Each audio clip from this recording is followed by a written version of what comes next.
on va vous raconter une histoire. On n'a pas beaucoup d'exemples où toute la société civile s'est mobilisée pour se mêler à des élections politiques. Mais il y a cette fois où nos grands-parents, nos arrière-grands-parents l'ont fait.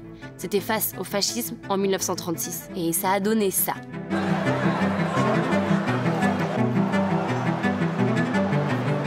Le Front populaire et toutes les victoires sociales qui vont avec. Les congés payés, l'augmentation des salaires de 10% et la réduction du temps de travail. Alors imaginez qu'on s'organise et que le nouveau Front populaire arrive au pouvoir en France. Dans 2 semaines, on commencerait par annuler la réforme des retraites.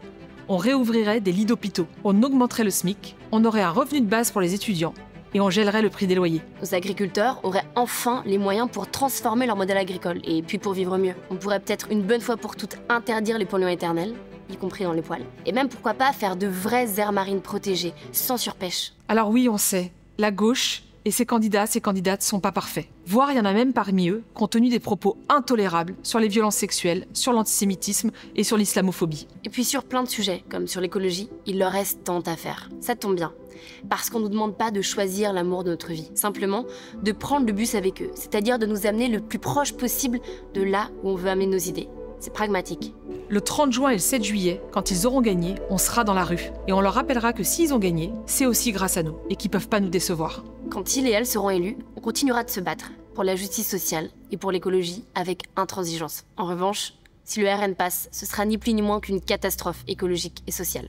Nous ne sommes même pas sûrs que nous pourrons continuer à nous battre, à défendre nos idées. C'est ce qui se passe aujourd'hui dans les pays où l'extrême droite est au pouvoir. Nos idées, nos mobilisations, nos voix, nos actions sont étouffées. Il n'y a même plus d'espace pour la contestation.